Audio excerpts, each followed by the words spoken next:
Pelos vapores do Matteo Bruzzo, a saga da família George da Itália para o Brasil. Obra escrita por Priscila Gambari. Editora Artner 2022, distribuição gratuita. Narração Priscila Gambari. Participação especial Luca Silvi. Capítulo 3. De volta para casa. Era 14 de abril de 2019, uma tarde de domingo de Ramos, quando deixamos Roma e zarpamos para Recanati em um Renault alugado dias antes em Nápoles, nossa primeira parada. Eduardo, meu companheiro de jornada, sempre foi apaixonado por viagens históricas e religiosas e também por contos e causos de família, bem como seus desdobramentos na árvore genealógica. Eu já havia visitado a Itália anos antes, mas essa viagem era especial demais para mim, pois pela primeira vez em 125 anos, uma partezinha dos ramos da árvore genealógica da família do patriarca Giuseppe Giorgi voltaria para casa. Certamente, com tanto sofrimento, desafios e provações, não só na chegada ao Brasil, mas nos anos que se seguiram, este desejo deve ter visitado mais de uma vez o coração e a alma dos Giorgi, sobrenome que provém da palavra Giorgio, que remonta ao termo grego hiergos, cujo significado é quem trabalha a terra. Depois de quase 3 horas e meia de viagem por paisagens deslumbrantes, ainda castigadas pelo vigor do inverno que acabava de ceder seu lugar às cores e perfumes das flores que tímidas desabrochavam e cujos brotos saíam do ponto de hibernação, chegamos a Loreto, nosso ponto de apoio pelos próximos 3 dias. Eu estava tão maravilhada com os cenários paradisíacos, com a travessia pelos montes Apeninos, aluviada por suaves flocos de neve, e com a aparição estratosférica na reta de chegada do mar Adriático, que nem vi o tempo passar. Quando chegamos ao Hotel San Francesco, as estrelas já haviam enfeitado o firmamento. Após sermos atendidos pelo simpaticíssimo concierge Gianluca, seguimos a pé para jantar em um dos poucos restaurantes que abriam à noite, segundo Gianluca, na piccola cidade, a Cantina da Norma. Fazia frio e acabamos nos perdendo no meio do caminho, o que não deixa de ser um ótimo programa em se tratando da bela Itália. Ao examinarmos o mapa debaixo de um poste mal iluminado, fomos abordados por um simpático rapaz de nome Ítalo. Ele perguntou em inglês se poderia nos ajudar e, por fim, não só nos acompanhou na caminhada até a Cantina da Norma, como também se tornou um amigo. Loreto está a 5 minutos de carro de Recanati. É uma cidade que todos os anos acolhe muitos romeiros católicos por conta do majestoso santuário della Santa Casa, que foi edificado para abrigar o local em que a Virgem Maria recebeu a notícia do anjo Gabriel de que daria a luz ao Salvador.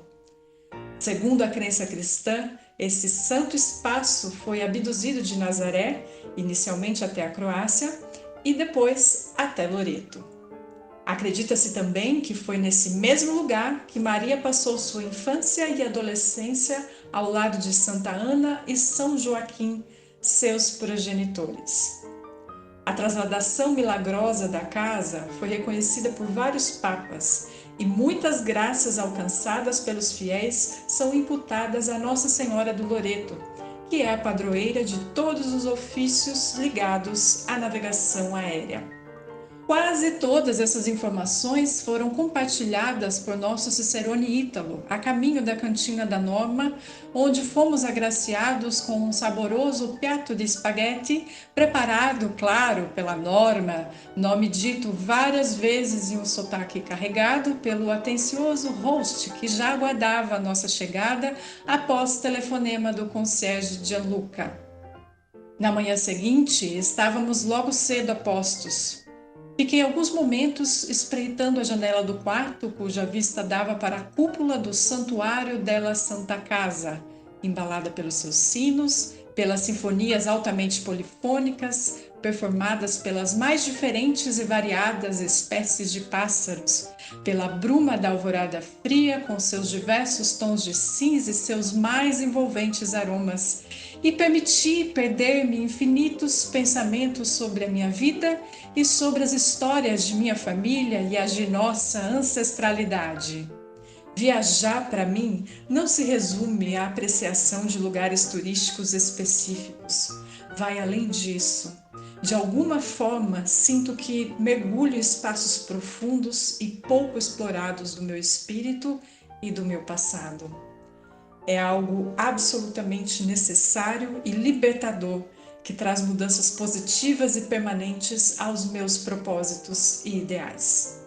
Então, ao mesmo tempo em que admirava o santuário della Santa Casa e a paisagem primaveril que despontava e florescia do lado de fora daquela ampla e centenária janela, abraçava, no silêncio acalentador da minha alma, as emoções e sensações experimentadas há mais de um século atrás pelo meu trisavô Giuseppe George, ao tomar, naquelas belas colinas, a mais importante das decisões: partir para então recomeçar. Fui interrompida por Eduardo dos meus breves devaneios e então, devidamente embarcados no nosso Renault, lá estávamos nós nos dirigindo a Recanati. Programamos o GPS para o Servizi Demografici Comune di Recanati, munidos dos preciosos documentos levantados pelos tios Antônio Jorge e Docas Freire e pelos meus primos Wesley Jorge, Raquel Biasi e Oliver Cabral, anos atrás. Como sempre fui apaixonada por memórias, raízes e identidades, me achava privilegiada por ter no papel alguma parte da minha história. Dentre os documentos expedidos por Recanati que tínhamos em mãos até então, destacavam-se a certidão de casamento dos meus trisavós, Giuseppe George e Teresa Fiorani, e a certidão de nascimento do nono Eugênio, que na verdade era meu bisavô, pai da minha querida avó paterna, Teresa George. Aqui vale um esclarecimento. Meu bisavô Eugênio é chamado de nono e sua esposa Olívia de nona por todas as gerações de nossa família. Eu, inclusive, achei por muito tempo que nono fosse seu nome próprio. Eu já era adolescente quando meu pai Otoniel me revelou o seu verdadeiro nome. Confesso que fiquei um tanto decepcionada e desapontada por conta de minha inocência e leve ignorância. Depois de avançarmos por uma estradinha simples que seguia o fluxo do terreno acidentado, entrecortado pelas colinas, visualizamos as primeiras casinhas coloridas com belos jardins, alguns prédios baixinhos de um lado, o cemitério de outro, subimos uma ladeira íngreme e o GPS então anunciou que finalmente e literalmente havíamos chegado ao nosso destino. Quando desci do carro, fechei os olhos por alguns momentos, respirei fundo e confesso que estava ansiosa porque queria encontrar algumas pecinhas a mais da história e da memória familiar dos George. Abri os olhos, a paisagem era surreal. O verde latejante daquelas infindáveis colinas contrastava ao longe com o azul brilhante do mar Adriático a poucos quilômetros de distância em Porto Recanati. Mais uma vez, Eduardo interrompeu-me dos meus devaneios. Ele estava tão empolgado quanto eu. Calculou, programou e organizou meticulosamente cada destino dessa expedição à Itália, em especial a visita a Recanati. Ele se animou tanto com esta visita que até italiano estudou nos 3 meses que antecederam a viagem. Nunca passamos por perrengues em aventuras fora do Brasil, graças à sua habilidade e fluência na língua inglesa. Mas ele realmente foi além dessa vez e quis aprender o básico do italiano, que não é uma língua facile.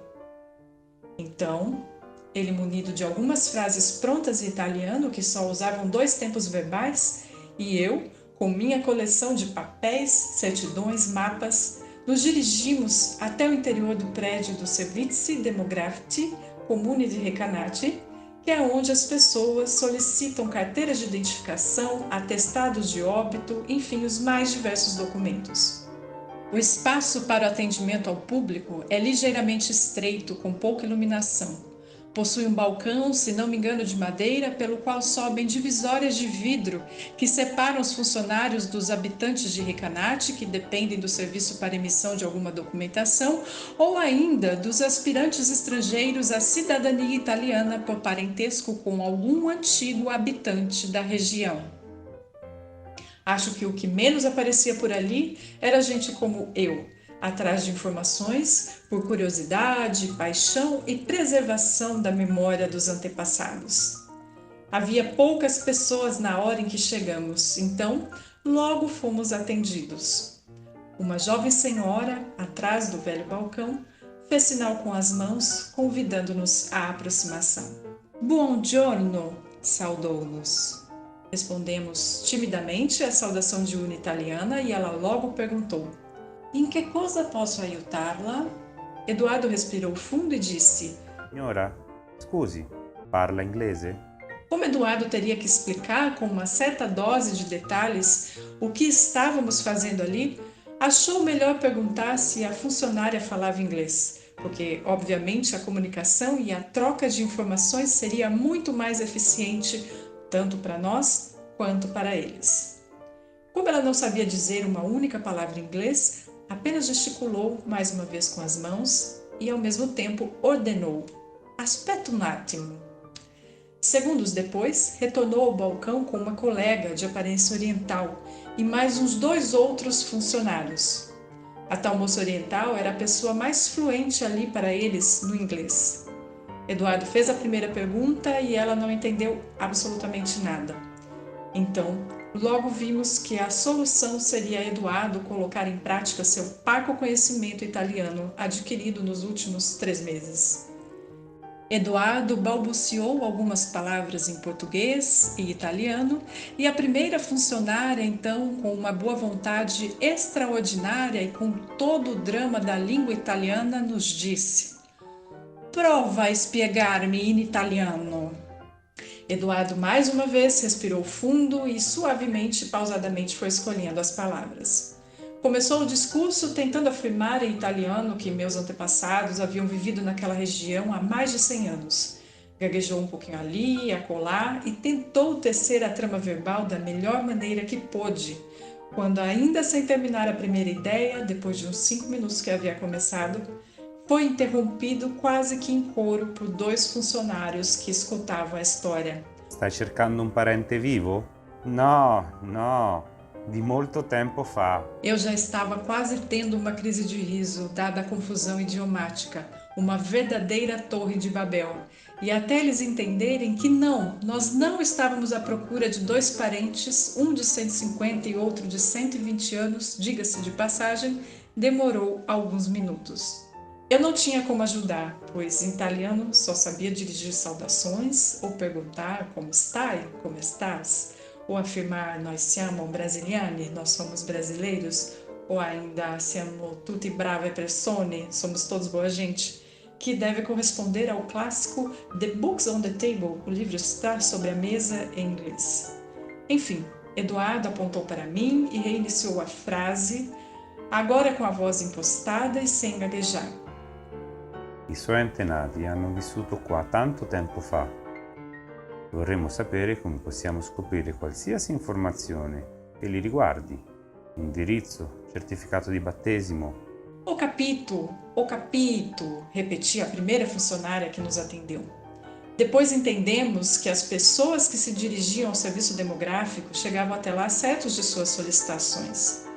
Ali não era propriamente um serviço para se fazer buscas ou pesquisas de antepassados, mas acho que ficaram com pena dos 2 poveri brasiliani que haviam viajado mais de 12 mil quilômetros de Aracaju, Sergipe, onde vivíamos, até Recanati, Macerata, para que apenas soubéssemos mais das minhas memórias familiares. No final, foram bastante solícitos, com uma leve e charmosa pitada de impaciência em alguns poucos momentos. A essa altura da visita ao serviço demográfico de Recanati, Um senhor de meia idade, que parecia ser o chefe daquele setor, a pedido da primeira funcionária, se retirou para uma sala nos fundos, onde, pelas divisórias de vidro, eu conseguia ver pilhas e pilhas de armários arquivos meticulosamente enfileirados. Olhei para as portas transparentes que davam acesso à praça central da cidade, com a Torre Etívica de um lado, o Palazzo Giacomo Leopardi de outro, e lembrei de minha saudosa avó Teresa, a quem fui muito ligada, no quanto ela amava a Itália dos seus pais e tudo que estivesse relacionado àquele país, e pensei em como ela teria ficado feliz e realizada ao me ver fazendo esta viagem no sentido mais amplo e mais profundo da palavra. Olhei para as calhas, pedras, ladrilhos dos edifícios à volta e que certamente haviam sido contemplados e palmilhados por todas as linhagens da família George, quando fui interrompida das divagações pelo senhor de meia idade. Ecco qui l'indirizzo dove i tuoi antenati hanno vissuto. Bingo! O endereço. Não podia acreditar que ele havia encontrado o que eu mais desejava. No pequeno cartão amarelo constava, além do endereço do nono Eugênio George, os nomes dos seus pais e avós, sendo que os maternos eram novidade para toda a família. Nós não conseguimos entender a explicação do que seria aquele documento que não pudemos tocar e muito menos fazer uma cópia ou fotografia. Mas algo ali me chamou a atenção. A assinatura de meu trisavô Giuseppe George. Eu imaginava que a belíssima caligrafia do meu pai Otoniel e dos meus tios Isidro, Tito, Azor e Oséias era coisa de família. Fiquei impressionada com a semelhança daquela letra grafada há mais de um século com caneta-pena. Mas o tal senhor de meia-idade parlava, que não sabia se olhava para suas mãos ou me concentrava em seu rosto para tentar entender qualquer parola. Ele então pegou um pequeno papel e foi escrevendo alguns nomes, mas a letra era tão garranchada que até hoje, 2 anos depois, continuo sem entender uns 70% do que está escrito. Anotou também o endereço e nos entregou um mapa da cidade que, aberto, ficava quase do tamanho do Davi de Michelangelo. Antes de sairmos, ele ainda disse, agora mais pausadamente, que poderíamos conversar com algumas pessoas anciãs para tentar descobrir algo na minúscula comunidade de Banholo, que recebeu esse nome porque de suas nascentes, nos tempos passados, brotavam águas com propriedades medicinais e terapêuticas, e listou os sobrenomes. Agradecemos imensamente e saímos para procurar a Via Fornello de número 1080. Estávamos quase certos de que seria difícil encontrar a casa ou o lugar exato onde ela ficava, não só pelo tempo, como também pela mudança de numeração, que há quase 200 anos atrás não era compatível com a atual. Programamos o GPS e seguimos pela ladeira que havíamos subido na chegada. Passamos pela casa onde Beniamino Dilli, o famoso tenor, havia nascido anos atrás. Logo adiante, avistamos a antiquíssima igreja de Santa Maria de Castelnovo e, segundos depois de passar pela igreja, adentramos por uma estradinha para lá de estreita que nos levaria a Banholo, um povoado ou bairro rural de Recanati, ao qual pertencia a Via Fornello. Depois de 10 minutos desbravando e serpenteando por campos acidentados com milhares de hastes de trigo que dançavam ao sussurro da brisa gelada, avistamos o acesso para um solo, aquele solo que para mim era sagrado. Lembrei-me de um relato que havia lido um tempo atrás sobre significados dos sobrenomes que afirmava que os George têm uma identificação orgânica e visceral com o enigmático e surpreendente universo do fantástico e do sagrado. Não se entregam à compreensão e ao acolhimento de tudo que os rodeia, sendo extremamente ligados à natureza e ao que advém dela. Reduzimos a velocidade, baixamos o vidro mesmo com o frio e me deixei ser acalentada e seduzida pela energia maravilhosa e arrebatadora daquele santo lugar que havia abrigado há mais de um século atrás uma parte generosa dos meus ancestrais. Acho que na vida carecemos, às vezes ou quase sempre, de momentos em que possamos flertar com o passado e olhar para trás. Retornar é tão necessário quanto seguir em frente. Retornamos de quase tudo, da rotina diária do trabalho, das fases de felicidade, das experiências que causam tristeza. Retornamos ao instante que se foi a ouvir uma música, ao sermos absorvidos por aromas e sabores que fizeram parte de maneira especial da nossa história, ao interagirmos de igual para igual com o universo infante, quando às vezes nem nos lembramos mais, na vida adulta, que a criança que um dia fomos continua viva e pulsante dentro de nós. Enfim, é preciso retornar sempre e quantas vezes houver necessidade. Se reinventar e se ressignificar nas partidas, para então vislumbrar novos horizontes e cenários para as chegadas. Isso também é emigrar. Canto dos Emigrantes, Alberto da Cunha Melo. Com seus pássaros ou a lembrança de seus pássaros, com seus filhos ou a lembrança de seus filhos, com seu povo ou a lembrança de seu povo, todos emigram. De uma quadra a outra, do tempo, de uma praia a outra, do Atlântico, de uma serra a outra, das cordilheiras, todos emigram. Para o corpo de Berenice ou o coração de Wall Street, para o último templo ou a primeira dose de tóxico, para dentro de si ou para todos, para sempre, todos emigram.